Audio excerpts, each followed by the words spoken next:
Lots of people say sport for development is beneficial for less developed countries, such as the NGO Sport the Bridge. In previous videos I have spoken about what aid and development do and how NGOs such as Sport for Hope and Independence use sport to aid development. For this video I'll be analysing and evaluating whether sport is beneficial for development, and I will also be looking at academic articles and policy reports to draw upon. I'll also be exploring and presenting what the evidence says of the value of sport. There are many global issues, such as gender equality, quality education and poverty. Sport attempts to tackle these issues through having SDGs. I am now going to start off with evaluating the article Using Sport to Promote HIV and AIDS, Education for At-Risk Youths, and Intervention Using Peer Coaches in Football, written by Sorensen in 2007. The purpose of the article is to investigate the effectiveness of ongoing AIDS education intervention programme known as IMIMA, using peers in a sport context.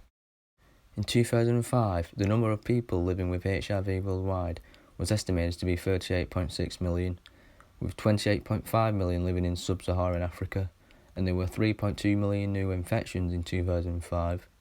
Glynn et al. 2001 says adolescents in sub-Saharan Africa increasingly face the risk of contracting HIV infections, with women being far more likely than men. Sport is rapidly gaining recognition worldwide as an effective means of promoting education and health. Roberts 1984 goes on to say that sport is meaningful for children. They experience the benefit of membership and affiliation, and in general children enjoy playing sport and being on a team. They created a sport program called IMIMA in 2001 and was designed for disadvantaged youths in Tanzania. The program utilises peers as coaches for soccer skills and a source of information, skills and attitudes related to HIV and AIDS education. Adding to this, the program used a popular youth activity to attract at-risk youths and use peer coaches as the instructors to deliver the educational information, knowledge and skills through the sport program. From the study of Sorensen and colleagues, the IMIMA intervention soccer program was reliably more effective than the traditional H&V's education through the normal school system for all knowledge and behavioural variables investigating the study. The results demonstrate that HIV and AIDS education using peers, coaches in sport can effectively reduce the risk of children from infection with HIV. Given the widely recognised potential risk of sexually transmitted HIV among disadvantaged youths, the findings of the present study suggest an alternative avenue to transmit the important messages behind HIV and AIDS education programmes, and this makes sport for development beneficial. By incorporating the HIV messages into the practice sessions, it has been demonstrated by Sorensen and colleagues that this is an effective way of transmitting information, positive attitudes and behavioural intentions to at-risk youths. Participation in sport activities that also provide competencies in HIV prevention and enforce peer norms to facilitate sustained behavioural change and provide motivation to continue participation is a promising avenue for HIV and AIDS prevention, according to Downer et al. 2003. Using sport to prevent the risk of HIV and AIDS and the positive effect it has on youth is also backed up in the article examining HIV and AIDS education and sport for development through the perspectives of Zambian young people. Ruth Jeans 2011 goes on to say the participants felt like sport activities played a valuable role in HIV and AIDS education programs. Like previous studies, sport was understood as providing a context that was attractive to young people to learn within, encourage teamwork, interaction and friendships, all of which are the foundations of a peer leadership approach. However, there are some scenarios where people don't think sport is beneficial for development countries, especially when they host worldwide events such as the Olympics and the Football World Cups. Intergovernmental bodies such as FIFA and IOC claim that less developed countries hosting these worldwide events will benefit in the long run from a wide range of sports being played there. Livermore talks about the 2010 World Cup in South Africa and whether hosting the World Cup did have a positive effect on the country. The 2010 Football World Cup hosted in South Africa attracted widespread attention. The symbolism of the event taking place for the first time in a lower income country should not be understated. FIFA and then South African president hailed the tournament the Development World Cup for the African continent, stating the successful hosting of the FIFA World Cup in Africa will provide a powerful, irresistible momentum to the African renaissance. Few followed the lead of Proust 2004 who argue that sport mega events not only brings immense sums of fresh money into a city, but also accelerates its infrastructural development up to 10 years, as a multiplier effect centres around sports events. Therefore, further spending is stimulated by initial direct spending invested at the start of an event. According to Deloitte 2010, the aim of the South African government was to increase a range of indicators such as tourism, employment, infrastructural investment, consumer and confidence.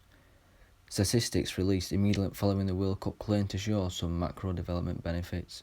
For example, the World Cup was said to have been responsible for as much as 1% of the 2.3% growth rate in South Africa in 2010. However, sport federations such as FIFA has been criticised for being an instrument of neo-colonial domination, according to Derby 2002. They have also been accused of having politically unprincipled motives for supporting development initiatives. These figures have been questioned by Cornelison 2011. For example, the anticipated number of tourists was downgraded from 480,000 to 373,000 by early June, and 200,000 in July. According to The Economist 2010, instead of an increase in tourism, the World Cup probably deterred 50,000 tourists who normally travel to South Africa, but were uninterested in the football, and put off by the higher prices of accommodation, transportation and other services that accompanied the World Cup. It's also been said that FIFA made South Africa host of the World Cup to make profit for themselves. Osava 2010 says not only did FIFA make profits that appeared unseemly to some, but their conduct in South Africa was also criticised from perverting the country's legal system. From being in South Africa, Livermore also goes on to say that the infrastructure such as the high-speed link between Johannesburg Airport, Sandton and Stadia didn't benefit the already privileged in South Africa, or lie dormant after the tournament.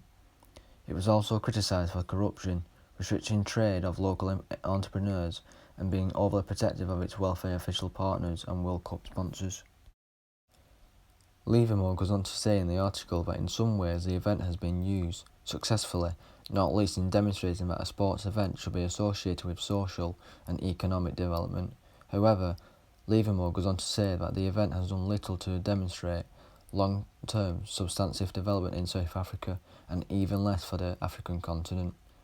Development specialist World Bank weren't convinced by the sport for development argument and didn't think sport was beneficial for this event.